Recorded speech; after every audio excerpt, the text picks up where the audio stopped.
안녕하세요. 저는 네이버 웹툰 닥터 프로스트를 연재한 15년차 웹툰 작가 유종범이라고 합니다.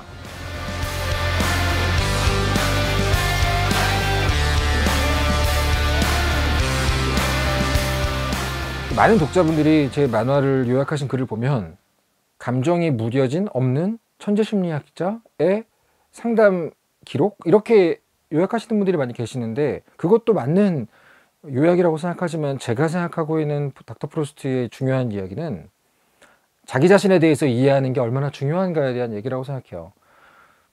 웹툰 초기에는 기존의 레거시 미디어의 경우 소설 정도를 뺀 대부분의 대중매체, 대중예술들은 어느 정도 이상의 자본과 인력이 들어갈 수밖에 없었어요. 웹툰 웹소설 같은 경우는 아주 그냥 쉽게 진입을 할 수 있고 그만큼 다양한 시도가 가능했던 거죠. 즉 리스크를 질 수 있을 만큼 작은 매체였단 말이죠. 웹툰 초창기에는. 그러다 보니까 다른 곳에서 볼 수 없는 종류의 소재나 캐릭터나 스타일들이 다양하게 나올 수밖에 없었던 것 같아요. 그러면 시장에 있는 사람들은 다른 데서 못 보는 것들이기 때문에 좋아할 수밖에 없고 많은 시도가 벌어지니까요. 그런 게 웹툰 초창기였다면 지금 같은 경우는 또 이제 시장이 변하면서 모바일 디바이스에 최적화되어 있는 매체이기 때문에 더 빨리 성공하게 된 것도 있어요. 언제든지 일상 속에서 즐길 수 있게 된 것이죠. 즉 그러니까 작품 감상이 일상의 매 순간으로 들어오게 된 매체가 웹툰 웹소설이라고 보기 때문에 그렇게 빨리 성장하고 우리 일상을 지배하게 된 것이 아닌가. 일단 어떤 이야기가 다양한 형식으로 다양한 형식에 담기는 건 무조건 좀 좋은 쪽이라고 봐요. 뭐 소설, 영상, 이미지, 그림, 게임 모든 형식으로든 바뀌는 건 전 되게 이야기의 가능성을 확장시키는 시도라고 보기 때문에 언제나 좋은 일이라고 봅니다. 근데 시장이 계속 이제 성장하면서 그 부분에 대한 노하우도 점점 많이 쌓이고 있는 것 같아요.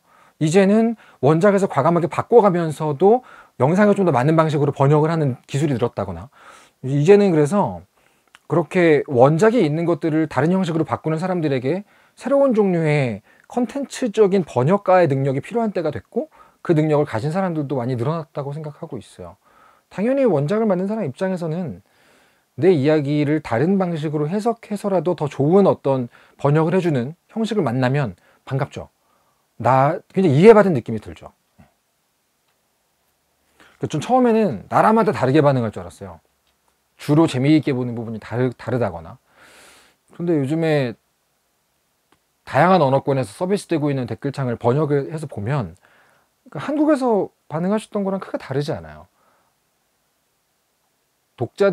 한국 독자들이 굉장히 힘들어했던 부분은 해외 독자들도 힘들어하고, 똑같은 데서 울고 똑같은 데서 감동하는 걸 많이 봅니다.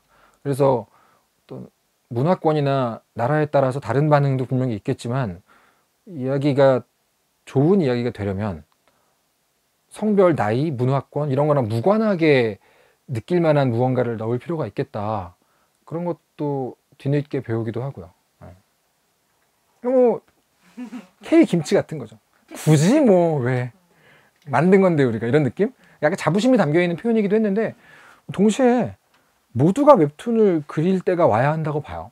이게 어디에서 만들어졌는지에 대한 것은 존중과 존경과 애정의 의미로 남아있더라도 축구를 전 세계에서 다 하기 때문에 너무나 발전한 거잖아요. 그런 의미에서 웹툰을 보고 있는 모든 사람들이 자기 나라에서 자기가 살고 있는 주변의 이야기를 웹툰의 형식으로 그릴 때가 온다면, 그때는 정말 웹툰이 인류의 어떤 형식이 되지 않을까? 제10의 예술이 되지 않을까? 아니면 제9의 예술의 어떤 탈바꿈이 되지 않을까? 그런 생각을 하고 있습니다.